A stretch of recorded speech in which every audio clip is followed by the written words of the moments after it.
I realized I was too busy as the head broker for the company I was working for. And when I was doing the rescue work during Hurricane Helene, I realized I could not be a good, effective leader because my focus had now shifted to rescue work. So I decided to resign from that position. And it was actually my team that convinced me. They said, hey, we want you to start your own brokerage again, and we will help you run it. I always like to say everyone in my company is a reflection of me. They can all do the same job that I'm doing. So if I have to leave at a moment's notice because a hurricane's coming in, or earthquake, tornado, I can leave knowing full well they got it. Have you ever wanted to invest in real estate but didn't know where to start or didn't have the time? Well, contact me directly at John Howard Realty, and I will come pick you up wherever you live in the plane, fly you here to Florida, help you navigate purchasing and managing your investment property, and get you home before sunset. See you soon. If you're liking the artwork in the studio, it's all available on johnhowardart.com, where all profits go to charity. We also sell really cool pillows, coffee mugs, and little tote bags that are great for going to the beach. We also got different shapes of pillows. This is one of my favorite ones. It's also great for a pillow fight with my little nieces and nephews. But if you want a sign print, send me a message. We'll get it worked out. Or if you have a fundraiser for your next event and you want to print, send me a message and we'll send it to you for free so you can raise some money for your next event, charity, nonprofit, whatever it is. Thank you. All right, John Frankman, thank you for coming on the show. Really appreciate it. It's nice to have former Green Beret here in the Panhandle running for Congress, where we're surrounded by so much military, as we were just talking about. We got I want to say off the top of my head, 6 or 7 military bases just in this, kind of Panhandle region. Mm-hmm. So it's nice to see a veteran is running for the seat, which was formerly Matt Gaetz, and then a special election happened about a year ago. Jimmy Patronis took that seat. But I really kind of just want to get to know who you are, your background. I know you were stationed here at 7th Special Forces Group as an officer, I believe, right? Yeah. You were a captain in the Special Forces? Yes. All right, let's just go. Where were you born? Where were you from? And then how you got into the military? Yeah, absolutely. And thanks for having me on the show. I was born in Los Angeles. That's where my parents met. That's where my dad grew up. And parents split up when I was 6, moved around a bunch as a kid. So I ended up kind of splitting time between the DC metro area and Los Angeles. So mom had us living in Maryland for a bit, then Virginia for a bit. She married my stepdad, who was in the Army. That got me interested in the military. He was stationed at Fort Belvoir. And I was out there during 9/11. So that was just like quite a crazy experience to be in school, see the smoke, have trouble get back on the base in Belvoir, and just not know what the heck was going on. But just that kind of sense of swelling patriotism that was coming. But my dad, he's also very service-oriented. Even though it wasn't his primary job, he spent 20-plus years as a LAPD officer, reserve officer. So served out there, did some crazy stuff. And I always just wanted to use the gifts God gave me for the greatest good, and wanted to go in the military since probably at least when I was 13, at least since 8th grade, and continued to work towards that. Yep. Nice. Mm. And then was it always like Green Berets that you wanted to go to, or?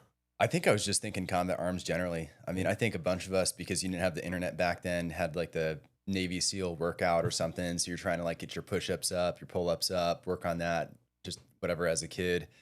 But I was just interested in the military in general. And I applied for service academies at first. And I got into the Naval Academy summer seminar, but not the West Point summer thing. And then when I was applying for nominations, I didn't get the Navy one, got the Army one, but went to the prep school for a year. So for anyone in the audience not familiar, if you're trying to go to a service academy, you don't get straight in. You can always go to one of the preparatory schools, which can count as a year of enlistment, but it can also be a place where sometimes athletes go if they're going to be the Division I athletes at the schools to do like redshirt stuff, or if you're just working on academics. So I went to West Point Prep for a year. Then later decided to go to Wheaton College in Illinois instead. And that was mostly a kind of faith decision. Is that like a Christian college? Yeah, it's a Protestant evangelical school. I was raised generally Protestant Christian most of my life and didn't go to church all the time. My mom took me maybe about once a month when I was with her.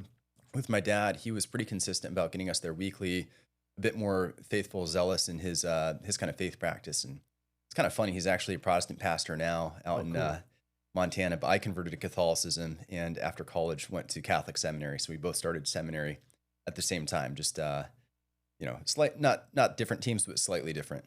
Awesome. So when you Yeah. went to college, was there like a ROTC program? Oh yeah, there? yeah. Wheaton College had an amazing ROTC program. I think it was rated number 1, number 2 in the nation at the time. So I was just wrestling with, okay, I'm at the prep school. I don't like this whole lockdown. Every time I go visit West Point, it seems kind of dark, gray, and I go up and visit. Obviously, being at the prep school and not really thinking the kind of religious programs they have is going to be sufficient. So I just remembered the different schools I had visited and just thought, Wheaton is a great opportunity to, one, go in the Army with a good program, but two, have more of a kind of faith life there. What was your degree in? I studied chemical physics for undergrad. Oh, I started physics, but it was just totally crushing me. It was pretty difficult.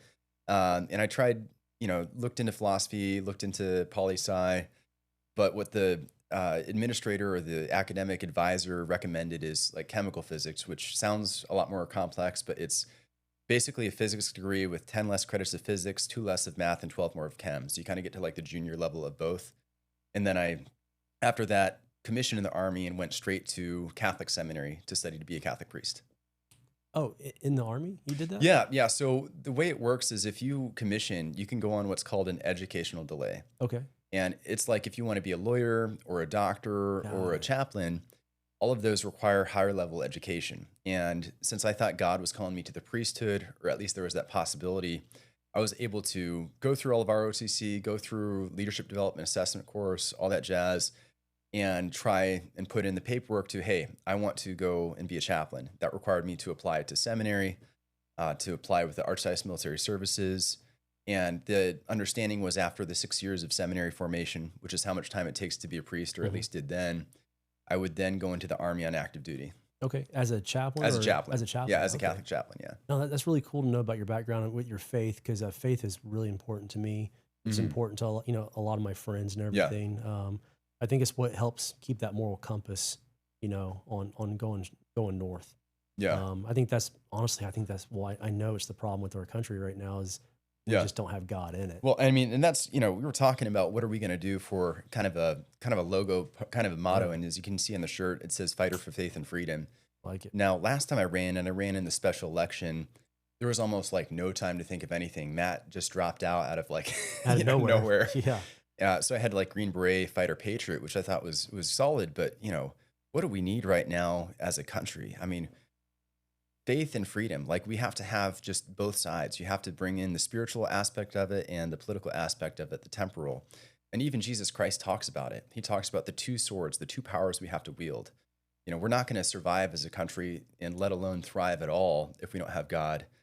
But we also have to be willing to wield that kind of power, that kind of mandate that God gives us from Scripture, from how the world works, and to bring that into the political sphere in the laws that we pass. How much time did you have to prep for when Matt dropped out, like to run?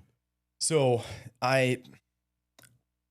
and we can get into that. I kind of knew I was going to run. Like I thought I was going to run in 26 because I had imagined that he'd be running for governor. Like if I was going to guess, that's what I thought was going to happen. But I got out of the military, obviously, for not getting the COVID shot. Nice. And that's what really drove me out. And that's what really got me into, people ask what got you into politics, but really politics got into me. And it got into me when the COVID vax mandate, the unlawful, unsafe, experimental shot mandate was thrust upon every service member and had to make them make that decision between their health, their moral values, or their career and livelihood, which was an awful decision. Yeah, and you didn't get a religious exemption. They wouldn't give it to you? So what happened is I put in my religious exemption and it was pending for over a year. But during that time, my career was totally put on ice. So I put in the religious exemption. I was not allowed to PCS, to deploy, to go TDY. I was ironically selected to teach philosophy and ethics at West Point. So I was supposed to PCS to go to grad school in University of Dallas, a good Catholic school, get a philosophy master's, and then teach philosophy and ethics up at West Point. But as my exemption was pending, there's nothing you can do. And if you're a special operator and you can't go overseas, like where's your career at? What are you sitting doing? in ops? Yeah. Right. No, I had a lot of friends, specifically over the 2-3 at Herbert Field. They put in for religious exemptions, and I think maybe 1 out of 10 would get approved. Yeah. Or something like that. And that's something that needs to be discussed, not only what happened during COVID, but also the reinstatement process itself right now. Because, you know, my story, I got a detachment in fall of 2020, and we knew the shot was coming out. And just as a team, just talking to guys like men, we all were aware of the medical safety problems that were coming up with the shot. And as a Christian, first and foremost, I knew that these shots used aborted fetal cells in either the testing or the production. So for me, it was something I at least had to wait until it was mandatory. I couldn't just get this because it's expeditious for my career. So taking that stand, told my team that I would neither punish or reward them based on whether they got the shot or not, as their team leader, as the detached commander, their senior raider, and that we might get some shit for it, and we certainly did, but I wouldn't punish them. So we went through just so much crap. Like the team sergeant was regularly harassed by the sergeant major, and we had a deployment taken from us. We were supposed to go on a JSET to El Salvador before the mandate ever came out. So there was pressure happening before it ever came out, with making people quarantine for longer if they didn't have the shot, taking away deployments, trips, etc., and put in unwanted training situations. And even when we went to JRTC, the Joint Readiness Training Center, they had as a rule where if you were unvaccinated, you were supposed to wear red wristbands and red tape, which is very reminiscent of, Nazi Germany. No, that is so good to know, because COVID really showed people's true colors, whether they were going to, buckle under the pressure or not. So the fact that you didn't do that, I mean, that's great for Congress, is what we want, because we don't want someone to go up in DC and then start folding to the pressure of outside forces. So that's really good to know. I mean, like, luckily I was already out of the military during that COVID shot era, but like, I understood the argument from a lot of people. Like, man, like, I got 3 kids. What am I going to do? It's such a tough situation that should have never happened, especially to the military troops. Yeah, 100%. I mean, it literally is career ender, especially as an officer. If you start, basically not obeying orders, I mean, toast. Yeah, and I mean, when I was counseled, I talked to one of the majors who counseled me, and he basically said that he saw the writing on the wall, that his senior raider, the officer above the officer who's in charge of him, for people who don't know, he had like 60 people he's rating, and that if he weren't to get it, he'd be rated 60 of 60. And this happened to a number of officers, that even if they can't punish you directly, it's indirectly. They don't say what it's specifically for, but because you're not that yes man, that team player. And that's the problem. And that's why we need the accountability. We need these service members to be reinstated who were forced out. And that still is a problem to this day. Yeah, no, it is. Another thing they don't really talk about is how many careers it ended while people are still in the military. So, like, for instance, real story, one of my friends right now is PCS in here in June, and he's a pilot, Air Force pilot, but he's he's not allowed to fly no more because he got some type of heart condition from the shot, and it basically took him off flying status. So he's not allowed to fly. He's only allowed to basically be. He's actually coming here to be some type of instructor for a schoolhouse, but he's pinning on major, can't fly for the airlines.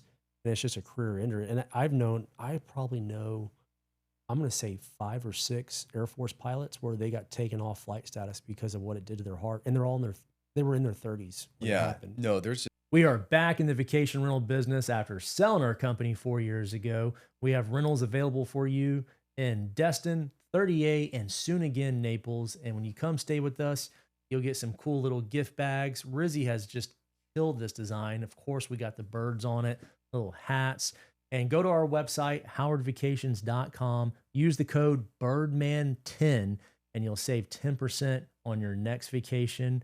If you're a real estate professional and you refer us a vacation home, we have an amazing referral program for that. And I hope to see y'all soon. Just crazy medical problems that happen. And because people knew where I stood, I had a number of people come out at me at 7th Group. Maybe it's not the most outrageous things, but even women talking about how they're not, regular anymore, not getting more details than that, or just like facial paralysis or coughs that don't go away. And all the way to the extreme of people I've met in the movement of a 24-year-old who's had 2 heart attacks, a stroke, has a pacemaker, another guy who super fit, doing Tough Mudders, now Guillain-Barré syndrome, was paralyzed. And talking to him, excruciating. When he was put into a coma, he remembered everything that was happening. Wow. It sounds like absolute hell. Wow. Yeah. I want to come back to this, especially like what year you got out, but let's go back to when you joined the Army. Sure. So Yeah. you joined as an officer. Yep. What year was that? So I commissioned in 2011. I then spent 4 years in Catholic seminary. So the first 2 years studying philosophy at Catholic University, the next 2 years studying theology at Mount St. Mary's. And after discerning that God was not calling me to the priesthood, just prayerfully and absolutely love my time, would recommend to any Catholic man, if you think God's calling you, go for it, take the opportunity. You'll only grow as a person. And I credit a lot of that experience and formation to the decision making that allowed me to get out and knock the shot. But after that, went in as an infantry officer. So IBOLIC, Ranger School, Airborne School, went to Fort Carson, Colorado. Just remembering a lot of my SF buddies that I met while at Ranger School, thinking like, man, some of these bat boys are a little bit like, yeah, they're a little ridiculous. I don't know, they're a little uptight. I like these SF guys. Decided to go to selection, got selected, and came down to 7th group in 2020. Yeah, because as an officer, you have to do 2 years infantry time, right? You have to be close to promotable to captain. Okay. And my timeline was all kinds of jacked up because I commissioned in 2011 as a second lieutenant, and then was in like the inactive readiness reserve as a seminarian, as like a chaplain candidate. So I went through IBOLIC as a first lieutenant. So I had a 3-month officer evaluation report for getting promoted to captain. Now you're going to get promoted to captain unless you have like a DUI or a DUI or something like that. So it was good to go. But yeah, I had a very short kind of getting to my unit about November, January, or December timeframe, going to selection in June, and applying for selection around June. And then, yeah, so I basically had like a year before I went to selection from getting to my infantry unit. Okay. And you went to Ranger School, you said? I did, yeah. So was that your first time down here? It was actually, yeah. And I loved it so much, I decided to recycle, spend more time down here. But no, it's so cool to have been there. And I remember just walking around, seeing like the 7th group dudes, they're getting ready for jumps, they're wearing the Green Berets, thinking, oh man, this guy's, so cool, whatever. And yeah, and it's been fun to go back there and do jumps because that's usually where we load up. And I was on a military free fall team, so yeah, definitely have jumped over that DZ a good amount of times. Was 7th group, was that like a choice for you because you spoke Spanish or? Yeah, actually that is how I got it. Is I took Spanish throughout like middle school, high school, college, seminary, and took the DLPT, Defense Language Proficiency Test, and tested decently well in it. Okay. So they were kind of like, you're going to 7th group, and now my fiance primarily speaks Spanish. That's just what we speak together. So yeah, it's decent right now. Yeah, entiendo un poco. Oh, okay. Yeah. Okay. I did a lot of travels in South America. No, yeah, podemos continuar nuestra conversación en español. No, yeah. Sí, yeah. No, I've actually been trying great to learn Spanish. When I'm down in South America after a few weeks, I can get enough to get in a restaurant. Like, hey, I need a table, and then I can understand a little bit. But I took Spanish 2 years in high school. I really wish I would have paid attention. I never thought I was going to speak Spanish, but now I'm always like Costa Rica, Uruguay, Chile. Oh yeah. Actually, we're going down to Patagonia this year. Oh great. And I'm like, got to pull up the Spanish app. Yeah. Start practicing again. My best friend in seminary, Father Benjamin Garcia, he's from Chile. So I went down to Santiago with him one Christmas. So hard to understand Chilean Spanish. My Spanish was nowhere near where it is now. Fast. But just amazing experience. So just really Chile's love amazing. a lot of that culture. That's where I took that photo. Oh, cool. Very cool. This was the first photo that kind of got me. Well, it is the first photo that got me recognized as a bird photographer. Yeah, that's insane. So I took that in the Atacama Desert up north of Chile, and it was, I love Chile. The food there, the wine, the culture. Oh yeah, the wine's nuts. Yeah. The wine's a hidden secret down there. People don't really know about the wine, and it's so cheap. Well, I was expecting like really solid coffee there, but I didn't realize that that's just Colombia. That's not Chile, and they were kind of like usually giving me instant coffee. Yeah. But anyway, it's a absolutely great country. Yeah. I could actually see myself spending a lot more time there just exploring. Yeah. It's a beautiful, beautiful country. Nice. So you went to 7th group. Yep, 7th group. What year was that? So I got here in June of 2020. So we had all the COVID craziness was happening when I was at military free fall course in Yuma. Mm-hmm. So I was much more worried about dying on the drop zone than I was from, this invisible disease that like we're just not sure about. Yeah. So getting back from military free fall, they cut our course short, still able to graduate with 17 jumps. And then a lot of lockdown at Fort Bragg and a lot of lockdown in the state. And it was just ridiculous to see, why are these churches locked down, training, but this Home Depot, these large stores, but not the small ones. It just didn't make sense, but got here in June of 2020. COVID really cut your career short then. You got there in June of 2020. How long, when did you? I got out in July of 2023. Oh, And wow. yeah, I mean, I got there in June of 2020 and I got my team. So my battalion was deployed when I got there. And that was 3-7. It was the last battalion to actually take casualties before the withdrawal, the disastrous withdrawal that Biden kind of orchestrated. So, I mean, special operations people were, Green Berets were getting after it, very heavily. And yeah, took the team in September. And it's just, you're kind of relaxing a bit after a battalion gets back from a deployment. So just work on some of the individual training. Was able to go to Spain for a month, work on my Spanish out there, and which is where I met my fiance. And yeah, and then the COVID nonsense is going on, and I felt like my team time was really kind of fighting COVID. Just trying to fight for the guys, trying to do the research, talking to the legal assistant to see what's going on, and I ultimately, made the decision I'm not going to get the shot, put the religious exemption in, and that cut my team time short. And then decided to leave the military after we had a 2-star come down and talk to us. And it was like a town hall, and my friend jokes that on my tombstone it should say, "If I don't say something, who will?" So I just raised my hand. I'm like, "Hey, sir, Captain John Frankman, AS3 over in 3-7. 2 weeks ago, the CDC changed guidance, said there's no distinction between the vaccinated and unvaccinated. We have about 30 people here who haven't had the shot. We can't deploy PCS, go TDY. So is there any conversation about changing up the mandate?" And I've had my exemption pending since last October. So what's going on? So we're about a year point, and basically got first he tried to say, "Have you heard of Novavax?" I immediately responded, "Yes, sir. That uses aborted fetal cells too," because I knew exactly where he was going. And I basically got the answer that he's not trying to kick people out, but he will if he needs to. And that when the Army tells you to do something, you should do it. But, and they're trying to work with us with this Novavax thing. And I don't know. So at that point, I'm like, dude, why am I going to wait around? I owed the Army 3 years since getting to 7th Group. If I'm just waiting until I get kicked out, that's just not worth it.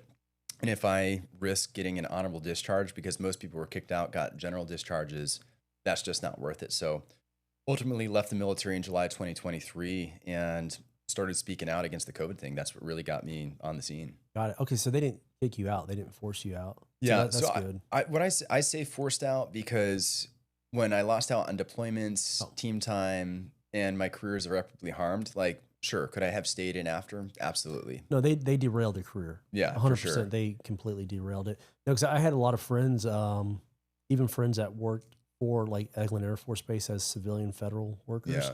They would get like unpaid leave, and it's like you're basically forcing these people out. Yeah. Or the guys that were on team that refused the vaccination, they would take a E6, E7, or an O3 and put them at a desk.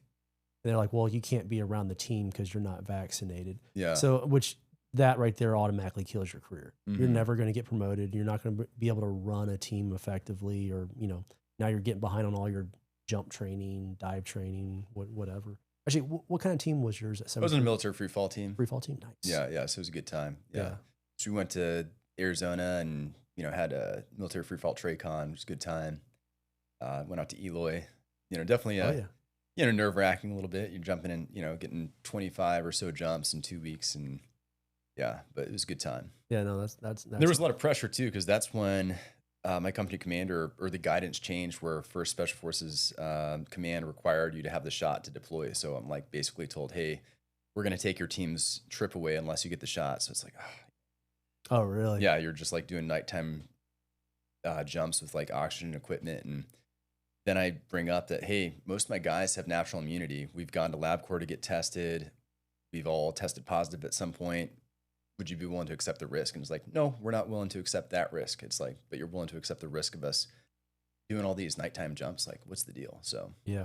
So it's very hard to be upset and be depressed when you're looking at stuff like this and seeing nature and wildlife. And you get the sunlight on you get the beautiful sky, and especially here in Florida, you got all this. So I started realizing how much nature just made me happy. And then as a kid, I was always outside in nature, going hunting, going camping, hiking, whatever. And I kind of lost that when I was in the military. I didn't really enjoy that stuff anymore. And then watching wildlife and then taking photography of it, it just kind of gave me like a purpose, gave me a sense of pride. And then I could share what I was seeing with people. And sharing that happiness made me happy.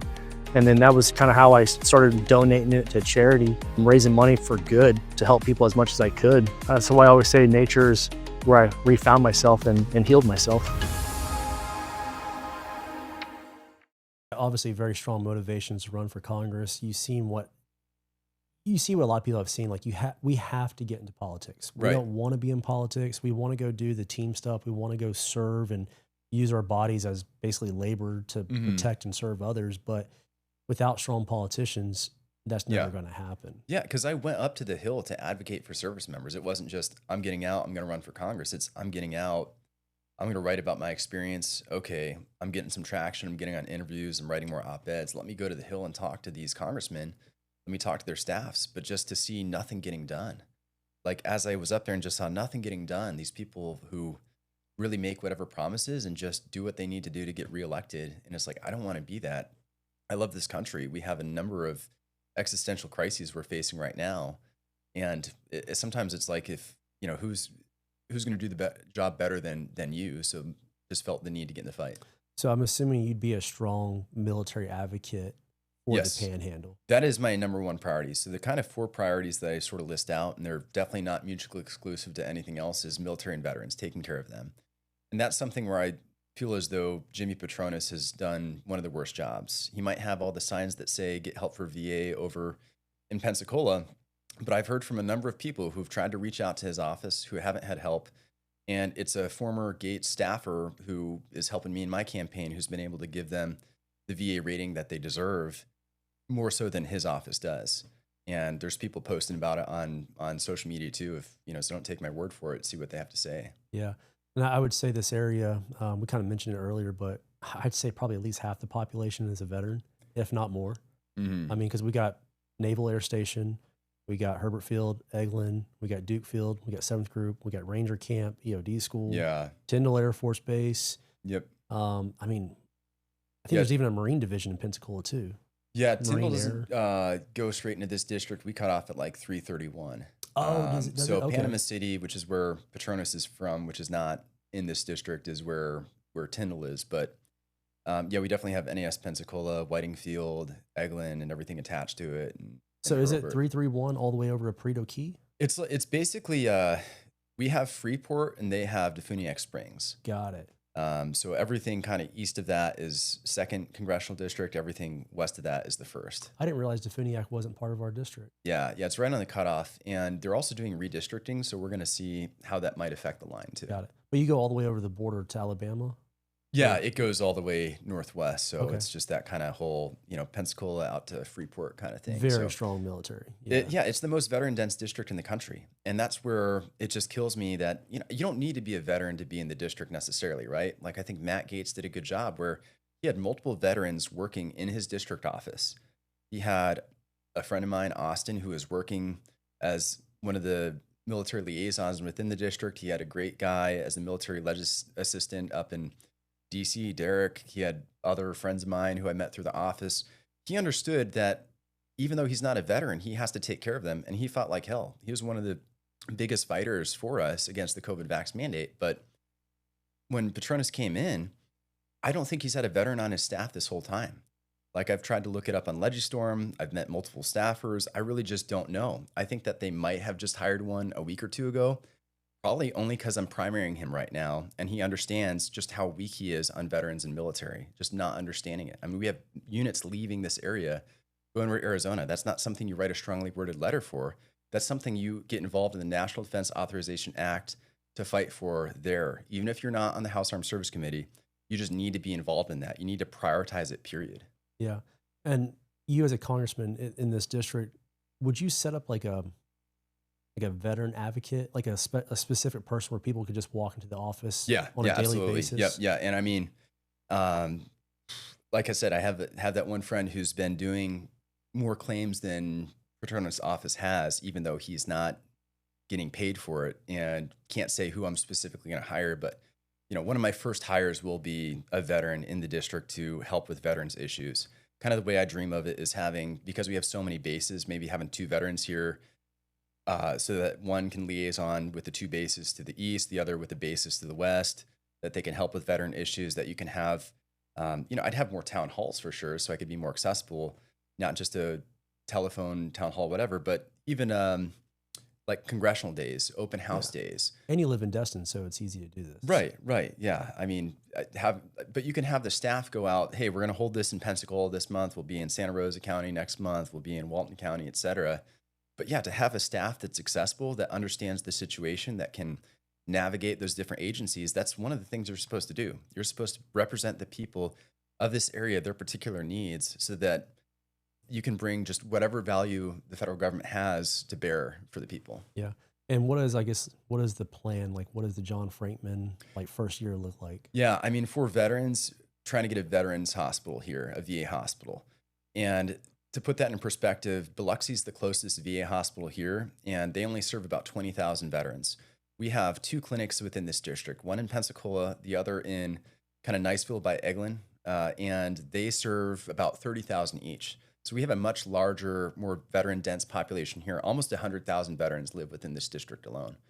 So I would fight to get a veterans hospital here. And I think what you could do is you could take the Navy hospital in Pensacola, do an interagency swap, and give that hospital to the VA, and then give the Navy the VA clinic, because I think that's where kind of the needs are. Also to fight for veteran choice in healthcare, so that if they want to opt out and not go straight to the VA, because I do think that sometimes the more bureaucratic a system can be, the more expensive it is, the less direct your dollars are. So to try to see if people want that option and then how it works. And maybe it might work out in the future where, and I know this is part of the Trump plan, and part of the Great America Health Alliance plan is to give some of the money that would go to the insurance agencies straight to the people, give the price transparency on drugs so that they can just help with that. Other thing for the military is to ensure that the Eastern Gulf testing range, that we lock that down where there can't be any drilling there for longer, because that sunsets every now and then. I think it just sunsetted, and there's kind of this fight, especially with oil where it is right now. We need to preserve that area so that we can have that area for long-range missile testing, for bombing, et cetera, because we have so many bases, not just here, but along the coast, that really need that area. Mm-hmm. And what else, I guess, in Congress is your, ultimate goals to get? Yeah, I mean, a medical freedom amendment, I will fight like hell for that. I know that sounds like a long way away, but the thing is that if we went through the largest infringement on our personal liberties in our lifetime period, I mean, we were not the United States of America 6 years ago. It was absolutely disgusting what was going on. Yeah. We need to ensure that we have the rights of what we do with our own body. So if you don't have rights of your own body, what rights do you actually have? So I want to make it clear that you can never be mandated to take any drug, whatsoever against your will. Sure, there will be some different things if you're in prison or something like that. But to get that medical freedom amendment to hold drug companies liable for their damages, that absolutely needs to happen. To cut wasteful spending. I think that the biggest existential crisis we face right now is the federal deficit. We're $38 trillion in debt right now, and we'll be at $40 trillion by the time we reach the midterms. To put that in perspective, that means that every man, woman, or child, in order to pay off the deficit, would have to pay $110,000 to the federal government.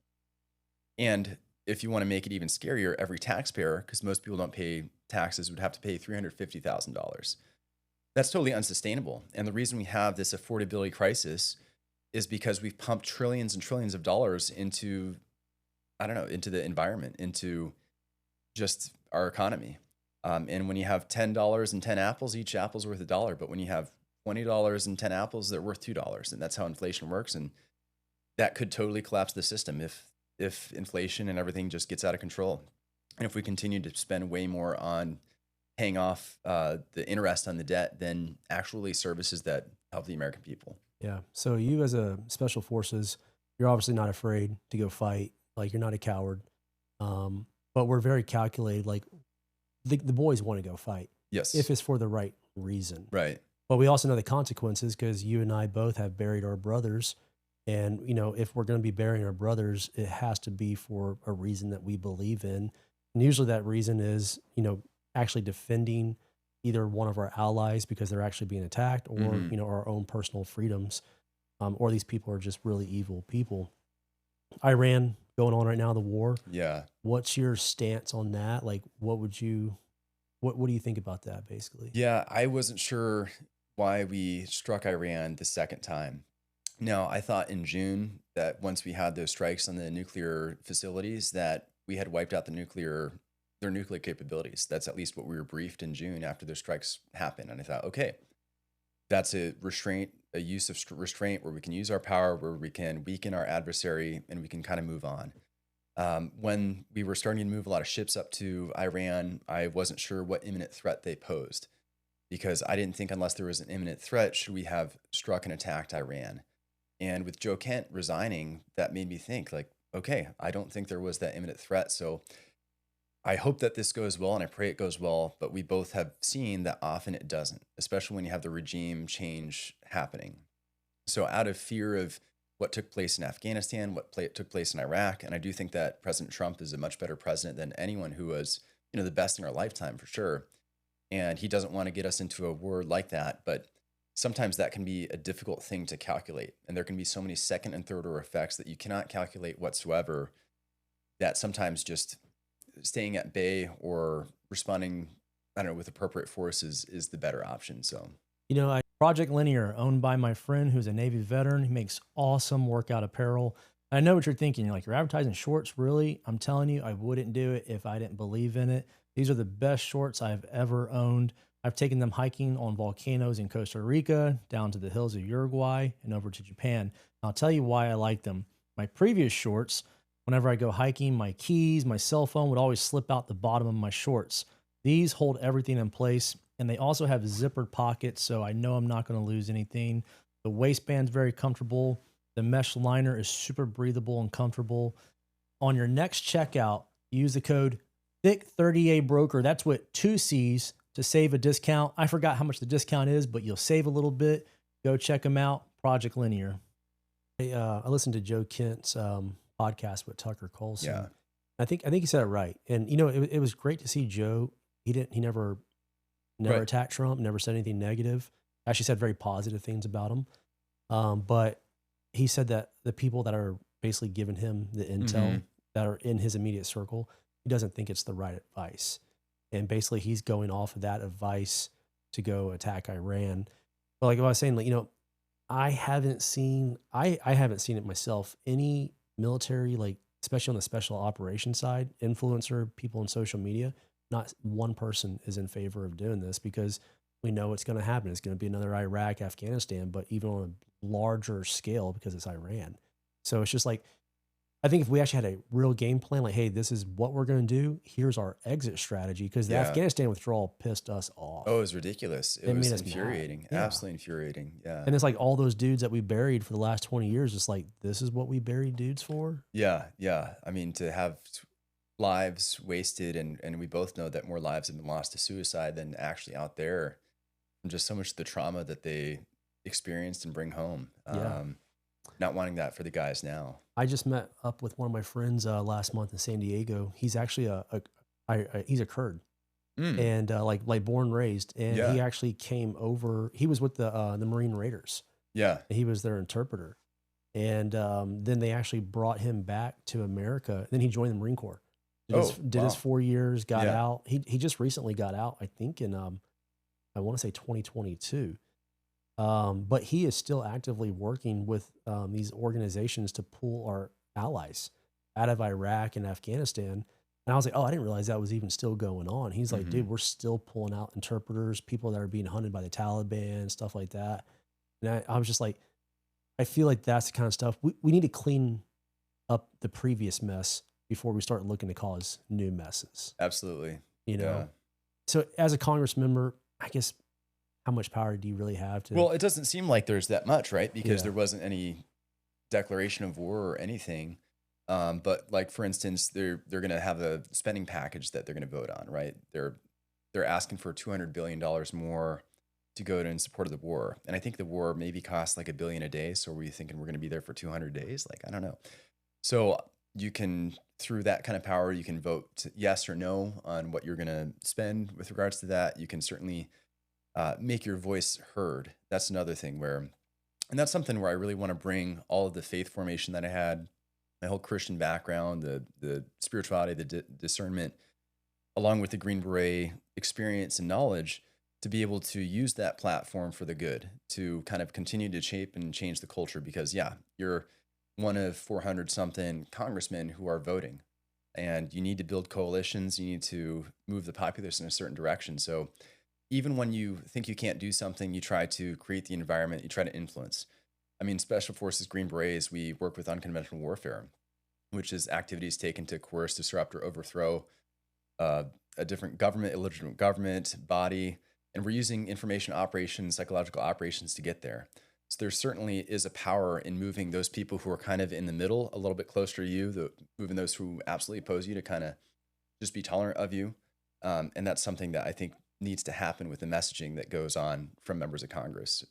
Yeah, one thing I've noticed with Congress, and this is kind of a big topic right now, especially on social media, is like the politicians that are taking APAC money. Yeah. And it seems like the ones that have taken APAC money, they're like pro-war, let's go to war with this. And I think the younger generation is kind of looking at this like, not as like, oh, we don't like this country, like Israel talking about, but they're like, what does this have to do with Florida first or America first? Right. You know, how is this our problem right now? So have you taken any APAC money? Yeah, so I will not take APAC money, and I've made that's one of the biggest questions I get in the comment section, whether it's on Facebook or X or whatever.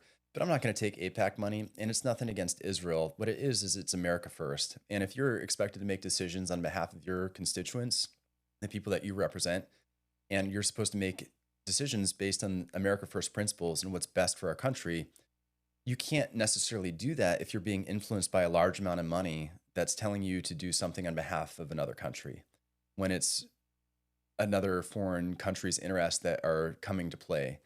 And if we just get rid of a lot of, I love a lot of things that Gates was talking about with term limits, with not having insider trading, with getting rid of special interest donations, so that you can really try to represent the people. But there's no way to do that if you are taking a lot of some kind of foreign country's money or interest. So that way, when it helps us and it helps Israel, we can totally work with Israel. But when it's not in our best interest, then we have to do what's in our best interest, just as they have to do it themselves. And I think that kind of moving forward and sort of having that breakup of AIPAC, having them under FARA, will be good for Israel in the long term too, because a lot of young people are very much frustrated with it, right? And I can get some of the frustration for sure in just wanting to have America first, and not necessarily seeing that happening lately or having that kind of experience. I like the way you said that. That was like perfectly said. That's exactly how I feel about it. Yeah. It's that. Because I've been to Israel. It's a beautiful country. I mean, I mean, we train with their military all the time. When I was here at the 2-3, every year there was a swap. They'd come over here and train with us, and then the next year we'd go over there and train with them. And it was just a kind of a back and forth thing. Right. But it just seems there's nothing against Israel, nothing like that. It's just we're tired of getting dragged into war, you know. And it just seems like a lot of things are kind of going like more Israel first than America first. Campaign promises aren't being kept over that. And you can make the argument whether it's Israel dragging us in or not. And you did have Marco Rubio, kind of his initial response was like, hey, we attacked because Israel was going to attack. That's not necessarily the best look, right? Yeah. But even, sometimes perception's reality for folks, and even to like not even give any reason or exception for perception of reality. For this reason, sometimes judges recuse themselves when they're too closely related to the situation. So let's get that kind of situation where we have more objective clarity, or can at least claim it, so that when lawmakers make decisions that are in support or not in support of another country, they can better know and have clarified that it's for the right reasons. It's for America first, not for any other motivation. Yeah. I think Joe Kent said it pretty good. He's like, Iran is a threat. They're just not, they're not an intimate threat. Of course they are. And I mean, when I got popular on social media, I'd had GBs reach out to me and be like, I'm in Syria, we're getting shot at. We have terrible rules of engagement right now where we can't respond. So it's basically like they're just sitting there in order to get shot at. Just ridiculous, absolutely nuts. But yeah, in that sense, Iran is a threat. They are going to continue to attack our different bases. That calls for a proportionate response. And you can definitely go above what they send at you. It's not like they sent one rocket, we're limited to one rocket. No, we can send 10 rockets that in that instance. We can definitely fight back and assert our power and our strength. But just doing it proportionally because if you go beyond that, it's hard to know the second and third order effects later on. Yeah, it's like when I've kind of gotten into a little comment section with this people, but I'm like, look, yeah, Iran's a threat for sure. I'm like, so is China. Yeah, I've So gotten is Russia. too many comments lately. I saw Joe Kent, a week or so ago. Yeah, I I'm was like, if I go into, to New Orleans, it's more of a threat to me than Iran. Yeah, If I go yeah. into like a downtown area that's Sure. dangerous, I can go in the wrong street in Fort Walton Beach. And I'm like, Yeah. that's more of a threat to me than Iran. Right. What are you You gonna know? just? I gotta strike first. Yeah. Yeah. So like, I tell people, I'm like, why are you so like, Iran's not going to affect you daily, Yeah. but it is going to affect our economy. It's going to make us lose our soldiers. Right. And that's the stuff like, I'm like, I don't want to get sucked into that. I know a lot of veterans don't. And just like, don't think that you know everything about it. I don't know everything about Yeah. it. I don't have access to all the information. Like, I didn't make a statement at first because I wasn't sure. With Joe Kent leaving, I'm like, okay, I think this is a little bit more of a basis to go on. But even if we disagreed on that now, let's figure out what's the best move forward for America at this point. Like, now that we're there, what should we be doing? I'd like to not see any boots on the ground whatsoever, just period. To just open the Strait of Hormuz as fast as possible, get the frick out of the area, Yeah. and really give it over to the allies to like take care of it, because we can't afford to get into another long-term war. We have enough problems in this area, and that's what I would like to focus on. I think the bigger threat would be doing mass deportations, getting rid of as many illegal immigrants as possible here. These are the people who are in our backyards, who could potentially attack us. We don't know who they are, who don't just come from poor Latin American countries, where obviously I have a great affinity and love for them, but people from Iran or China or Russia or whatever, where there could be these sleeper cells and other things. That needs to be the priority, I think, and the focus. Yeah. for the time No, I being. like we said there's like, let the allies deal with it. We should let our allies over there in their backyard, like, hey, we can support you guys, but like, this is your mess. This is your backyard. You guys Yeah. deal with it. No, I agree with that. With China, and was reading the book that the guy who wrote the national security strategy that he wrote, and I mean, it makes sense to have like that kind of cornerstone to help with our allies in Indo-PACOM with like a Chinese threat, because Japan, India, Korea, like they can't Philippines, they can't just do it on their own. They're Yeah. going to need that kind of external cornerstone to come in, provide aid. Australia, and that is a threat because they're trying to be the global hegemon, right? I think that's where our national defense, where our military needs to be focused now, and also things that are within our continent, our side of the hemisphere, makes more sense to me too. And getting briefed going into Central America, you're aware of the Chinese presence and threat, especially with the Silk Trade Initiative. I'd like to see more tools, economic, diplomatic, information kind of deployed before we just go straight to military. So I'm assuming in Congress, you would try to get on one of the military boards. I forgot what those are actually called. Yeah, so they have the House Armed Service Committee is one of them, and they have a number of subcommittees on there for like military personnel, special operations, etc. But we'd try to get onto one of those for sure. And they also have Veterans Affairs too. So if I could get like a combination of them both, would be awesome. But I also absolutely hate the debt, so Ways and Means would be pretty sick too. Yeah. And are you a big stock trader? Not a big stock trader. I mean, I have money in it. I have Bitcoin. I mostly do real estate. So I, as I was moving different duty stations, ended up getting some houses. So that kind of gives me the flexibility, some of that passive income. A couple, in North Carolina, some in Florida. Yeah. So you're not gonna be like a Pelosi trader up in Congress? Absolutely not. No, and we need to get rid of insider trading for sure. Yeah. I know Anna 100%. Paulina's trying to pass that bill right now. I'm not sure where it's at, but it probably won't get passed. It's wild. You have these votes that are just wildly popular with the American people that Congress doesn't do. And another one I want to bring up right now is you had recently a vote to uncover the reports of sexual harassment allegations against members of Congress. And they have that slush fund that goes to people. And that is something that was voted 300 something to 60 something, with members saying, let's send it to the ethics report and let's bury it. And that's something that Jimmy Patronis too voted to protect fellow congressmen, other congressmen, for whatever devious sexual things they've been accused of, which I see as the swamp protecting themselves. Again. Yeah, I saw Anna Paulina going off about that, along with that representative. I think her name's Boebert. Lauren Boebert, yeah. They were going Tim off about Burchett. it. I mean, you have like these solid people who usually vote like Yeah. together in the same way. A lot of them House Freedom Caucus, not all of them necessarily, but it's like, I I think anyone that voted to protect that, any member of Congress that didn't allow that to get out, I think they should be removed. Yeah. Like, how can you even prevent not allowing the public to know Yeah. which members of Congress use taxpayer dollars to cover up sexual harassment from themselves or their staffers? Yeah. Like, that is, like, imagine if the military did that. If the generals were just like, oh, we're not going to release this sexual, like, that is, we should be hanging people for that. Yeah. Because Yeah. there's only one reason you would not want to put that in the public, because there's something there. Yeah. Same as Epstein's files. Now, you could have potentially, maybe false accusations or something like that, but like, For sure. let's let that get weeded out. Like, you bring it all to the light, let the investigation take place. I don't think reading the legislation itself for that resolution wasn't going to be like an immediate thing. It's like, finish the report and put it out. But to even vote against that and to bury it, I mean, we just went through this whole Epstein ordeal too, and where we were promised we're going to release the reports, we're going to have transparency and accountability. We get to the middle of the summer, we don't have it. We finally have a number of congressmen step up, sign the discharge petition, and we're even still getting pushback. And what looks right there is that the reports are fully released, but then there's FBI investigations that come from that. There's DOJ prosecutions that come from that we look at the ranch that Epstein has, that we look at all of his files, that people go to jail like they have in other countries.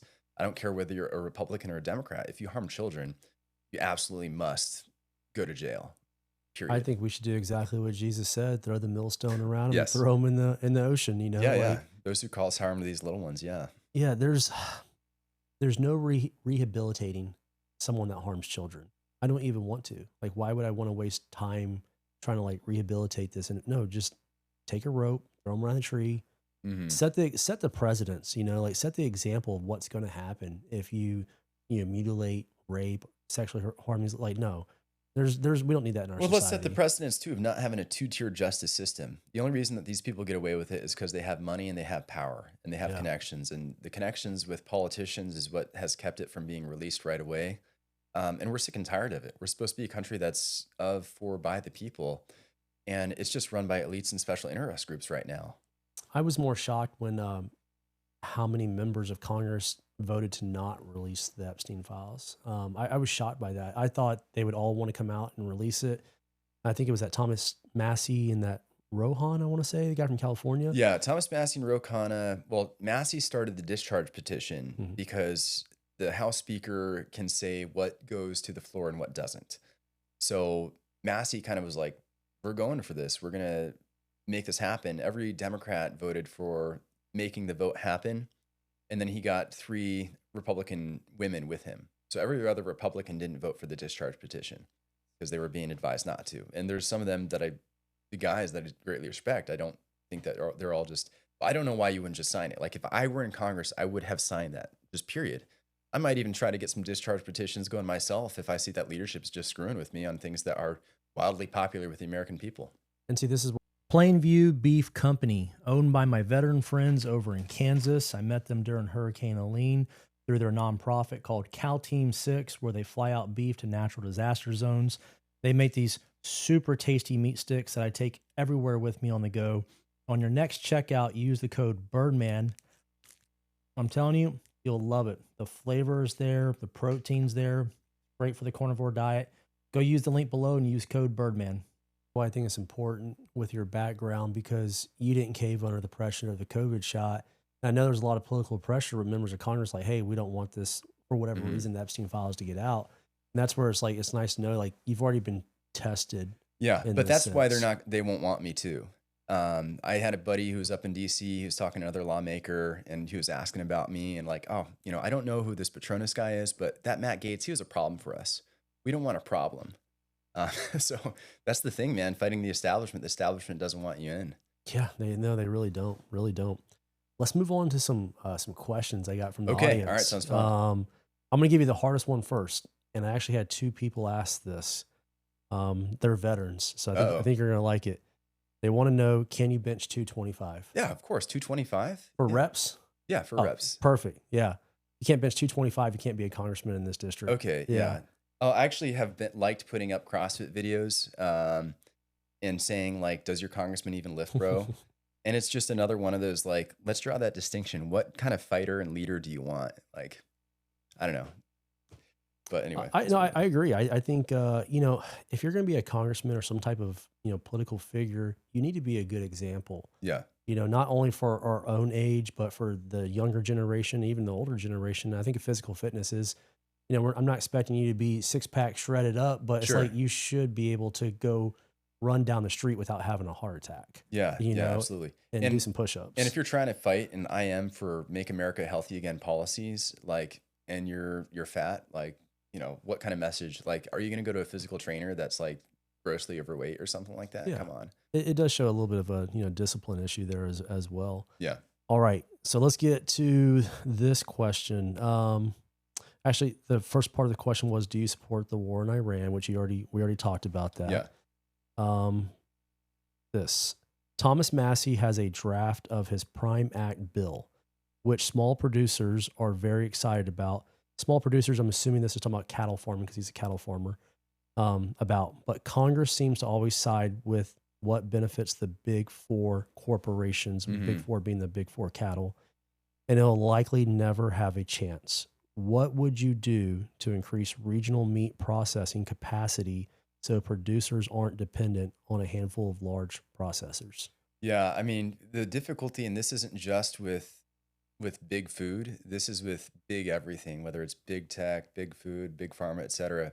Because you have these oligopolies. You have it where 3 to 5 corporations control like 80% of some kind of a market share. And that makes it where it's impossible for these small businesses to get started, to get competition. And this book called The Myth of Capitalism highlights this spectacularly. And you really need to employ a lot of the antitrust laws in order to make that happen, because you have so many of these agencies that make up their own laws, right? Like the FDA is making up their own laws, even that legislators aren't voting on. So you need to break down and stop these agencies from coming up with all of this red tape. You need to use antitrust laws to break up some of these bigger oligopolies too, so that you can then have that kind of, that more freedom, more free capitalism enterprise and things like that. So you have competition and lower prices. But, I would definitely work with people like Massey on something like that. Okay, great. Same person, another question. What specific policy would you change in the first year of your term that would materially improve profitability for small to mid-sized farms like his? And how would you get it passed? Well, I'd ask, what does he want to get passed, right? Like, what is he looking for? I don't know. That's all I got there in the question. So not a lot there. Let's go on to another one. Someone said, what does your personal life look like your home life? Yeah. Well, I'm getting married in May, so that's happening pretty soon. It's a lot to have both that and the campaign running, but that's all right. But I try to go to daily mass. So I'm Catholic. I try to get to mass every day. I try to work out every day, get some mental prayer in as well. The campaign really takes a lot of time right now, but when I'm not campaigning, what I've been doing for work lately is I've done part-time contracting. So I'll go to Germany maybe 3 or 4 times a year for about 2.5, 3 weeks at a time and work out there. But other than that, just like enjoy hanging out with friends, enjoy traveling, hanging out with family. So I think this next question pretty much already covers the first part of our conversation, but they said, what have you accomplished or what organization have you led that make you fit to be elected and represent our area? Yeah. I would point to, I was an infantry officer and I led 40 soldiers at that point, right? That's what you're MTO'd. That's like, 18, 25-year-olds, very immature, a lot of parenting kind of stuff, in charge of a lot of, property, responsibility. And then as Special Forces Green Beret, like going through that training. And for Green Berets to go through selection, they select you based on like IQ, personality tests, getting peer evaled, being able to perform at those points. But then not just that, since getting out of there, have been a leader in this fight for the vax mandate, to reinstate service members for accountability, and just that ability to really gain traction and stay in the fight. So I think those are some organizations that I can show that I've led, but also just on the fiscal part that I've invested in property, that I use my money well, use my resources well, which is what allows me this flexibility right now to be running and to really focus 100% on the campaign. Yeah, that's really good. This was a 225 bench question again. It's funny that someone actually asked Yeah, that's that. funny. You know, I might as well just go for like my maxes. I mean, I've gotten, probably get 315. There we go. I front squat 405 at one point. 315 is the new 225. Yeah, I mean, that's usually, but no, I front squat 405 at one point. I don't know if I'd be there now because I like tore both my menisci at some point. And then like, I don't know. I just put a video up. Have them go on Instagram. I just posted a video doing like 5 bar muscle ups in a row or something like that. I think it's because I always make jokes on Instagram about if you can't bench 225, then you don't have like you're not allowed to vote. Is what I always say. That's I'm like, pretty great. yeah, I'm like, you're not allowed to vote if you can't bench 225. And yeah, that's awesome. the guys will always get all like riled up about it. Oh, They're like, well, I'm 140 pounds and I bench 205, and I'm like, not 225. Yeah, you know? yeah. All right, well, eat more, man. Food's available. I love messing with them with that. That's great. The 225 really, it really triggers a lot of guys. I didn't know really, that. I guess I don't. If you post something about it, you'll see how many DMs you get real quick about it. Is Jimmy gonna get asked these questions when he comes? I'm gonna have to. I mean, actually, who else is running in the district? So Jimmy's the current seat holder. There's you, but you're the only one I'm aware of. Yeah, there's another guy who jumped in like a month or so after me, but I'm not sure what he hopes to accomplish other than kind of just splitting the vote. Democrat, Republican, and Gabe Alamont also is in too. So on the Democrat side, Gabe Alamont decided to throw in, and Democrats probably feel emboldened because during the last special election, Escambia County went blue, and that hadn't happened since 1992. That's probably because Petronas really didn't get out there and campaign much. And he's a candidate who's not from the area, from Panama City, which is outside of the district. Sure, close, absolutely, but that's fine. Trump asked you to come in and run. Now get to know the people. Spend time here. What have you done? What can you tangibly show? And one reason I'm running is because Republicans have the House, they have the Senate, they have the presidency, but it's been one of the least productive sessions in Congress in decades. And we're just totally spoiling this time right now. And it's just clear, it's not enough to just have a Republican majority. You need actual fighters in Congress who are going to get shit done. And this is the most red district in Florida, and it's the most veteran dense district in the country. So I believe I'm the fighter that this district should have in order to fight for its interest, fight for the strong Christian principles, just unapologetically. So that's what I'm trying to do. Yeah, that's really good. Really good. Someone asked, how much money have you raised? Yeah. So during the last campaign, so I ran in the special election, and I'll go through that. I was the first candidate who jumped in on that one, raised over like 100K in a week. That was mostly small dollar donations, and just people seeing the story. Like, this is a Green Beret who stood on principle. He didn't get the COVID shot, and he's now fighting for us. So at that time, got over 100K. This time, because there's different fees and stuff, have over 100K right now. Nice. So, but I need whatever money I can get. I mean, we're fighting an establishment candidate right now. He's going to get backed by, he already received like 60K in APAC money. Other money, and the swamp tries to protect its own. So for anyone watching right now, you don't need to give much to make a difference. You can give $10, you can give $20. That definitely goes, that shows this is grassroots movement.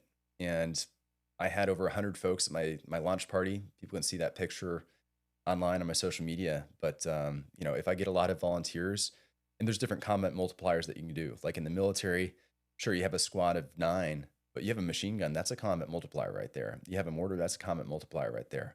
So we'll try to work with the combat multipliers of volunteers, of national media that I can get based on different coalitions, whether it's medical freedom. Like, I guarantee you, if you don't want the COVID shot, if you don't want shots, if you want medical freedom, I'm your dude. If you're a Catholic, if you're a Christian, someone who's super pro-life, I'm your dude. If you want to take care of the military and veterans, like, vote for me. So if I can leverage those, that'll make up for a lot of the money difference, but money helps. Yeah. How close? I didn't see the results, but how close was the last election when the special seat? Oh, I don't remember specifically. I don't think it was very close, but the Escambia going blue was definitely, because that hasn't happened since 1992. I mean on the Matt Gaetz seat when. For the primary. Yeah, for the primary. Cause I know Trump endorsed Jimmy on that one. Right. But yeah, it wasn't close at all. I mean, the close. second place person didn't scratch 10%. So that's where, when Petronas received the endorsement, I took some time, prayed about it, and was like, this is probably, let's hope for the best with Petronas. Let's give him what he needs to succeed. But, there's probably not much of a winning place here. So rather than try to go against what seems to be the flow, especially after Trump had won that 50 plus, won the majority vote, let's just drop out, endorse him, and look for other things to do for the time being. But it's just what we've seen the last year. That's what makes me want to get in there and fight. Got it. All right. Another question is, what groups or key leaders have endorsed you? I have some endorsements. I'm not necessarily releasing them right now. But I had a Medal of Honor recipient just recently endorsed me, Bob Patterson. And what's kind of funny is that he was one of the veterans that Petronas tried to spotlight. But first he got wrong that he didn't actually win the Medal of Honor. Like at first he didn't mention the Medal of Honor. Then he said Medal of Honor winner. He's somebody, but I'm working with medical freedom groups as well, and some other figures. But yeah, I'll be releasing those later on. But you just have to time it in a certain way so that you don't kind of blow your momentum early on. Oh, that's good. SF groups are they behind you, like 7th Group or? Yeah, I mean, I think that my buddies up there are absolutely, and had some members of 7th Group come to my launch party, had people in Special Forces Association coming out, and hope that the brotherhood comes. But I'm sure they're excited to get one of their own. Yeah, especially in this area. Yeah, I mean, I kind of want to, and if somebody wants to design this, get like billboards or yard signs outside of military bases that say Franklin for Congress for the boys. I think everybody would totally understand what that means, but absolutely just want to be for the boys, be for the men and women in uniform to make their lives better, protect them from just nonsense. Yeah, I think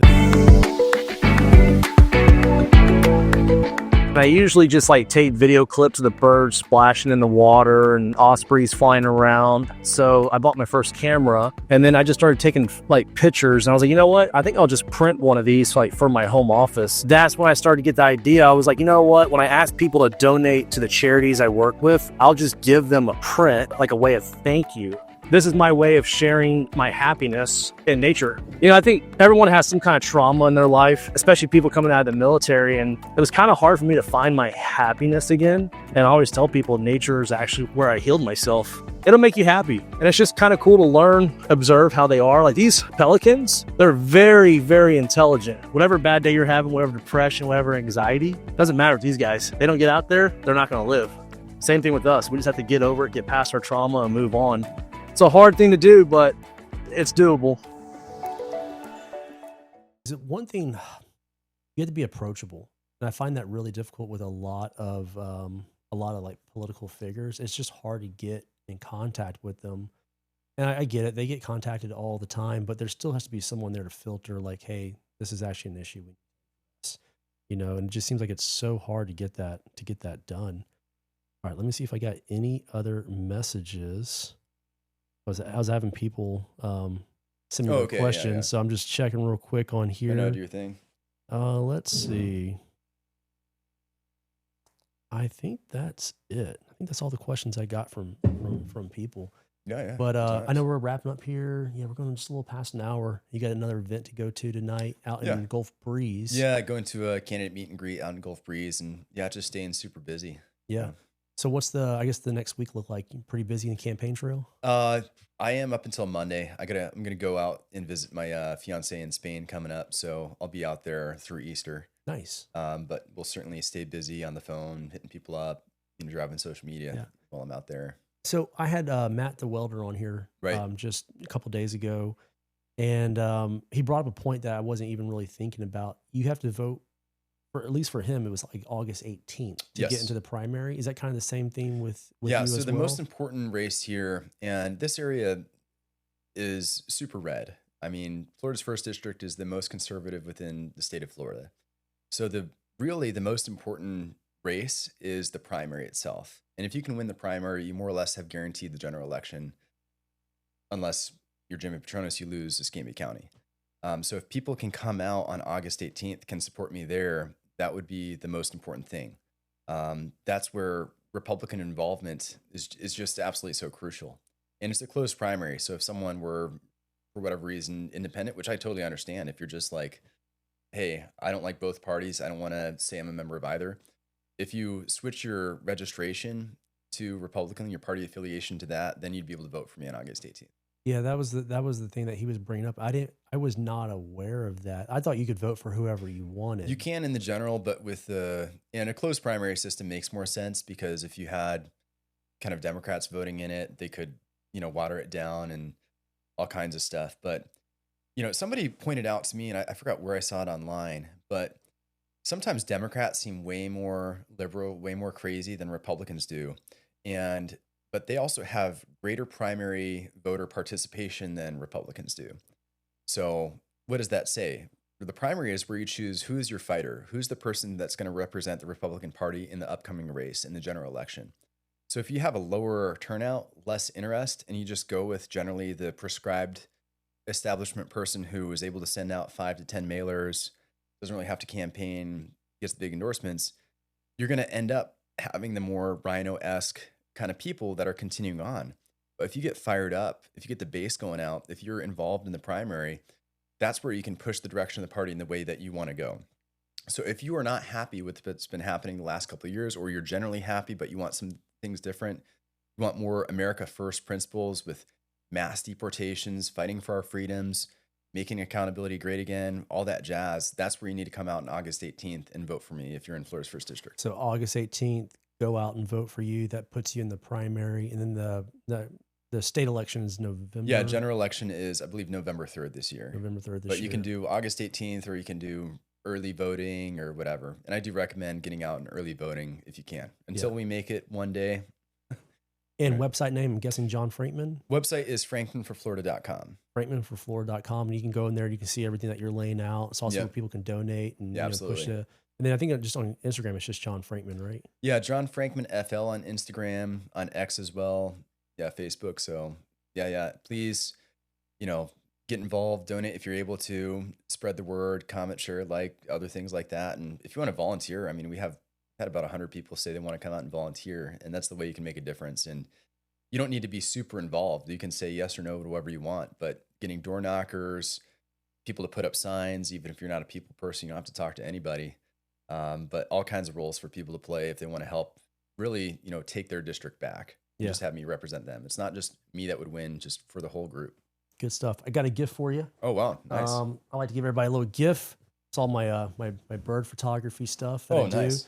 I told you earlier, I took this, or maybe I didn't tell you this. I took this photo down in Naples. That's my secondary home down there, Bonita Springs. Oh, that's great. And I took this like right before I actually went on the Sean Ryan show.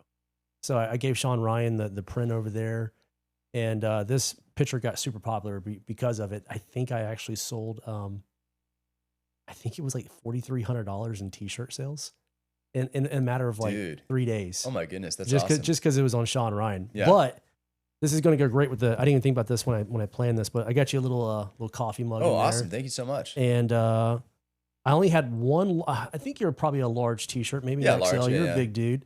But a little bit tight. But that's the only large I actually had left. Oh yeah, is that's that. Great. So that's awesome. When you go bench 225, on the Instagram for all the people to see it, I'll wear it during the next video, and I'll tag you in it. Yeah, you got to wear that. 100%. So that'd be really cool. But this is our little tote bag. You can take with you anywhere. Appreciate it. Thanks so much. But awesome. Man, I just want to say thanks for coming on. It's good to have a brother running for Congress, especially in the Panhandle District where we're just surrounded by so many military. Yeah. And especially someone at the federal level that understands what happens with war and military and things like that. I think it's really important for that to have that experience in it. Yeah. No, I didn't deploy, but certainly had a lot of buddies who did. And I think just having the training puts you closer to it. But 100%. No, it's silly, and we need to make sure that the guys are taken care of. Yeah, absolutely. Well, man, thanks for coming on. Thanks for having me. I really appreciate it. Thank you, man. Fun. Yeah, thank you. If you're liking the artwork in the studio, it's all available on johnhowardart.com, where all profits go to charity. We also sell really cool pillows, coffee mugs, and little tote bags that are great for going to the beach. We also got different shapes of pillows. This is one of my favorite ones. It's also great for a pillow fight with my little nieces and nephews. But if you want a sign print, send me a message. We'll get it worked out. Or if you have a fundraiser for your next event and you want to print, send me a message and we'll send it to you for free so you can raise some money for your next event, charity, nonprofit, whatever it is. Thank you.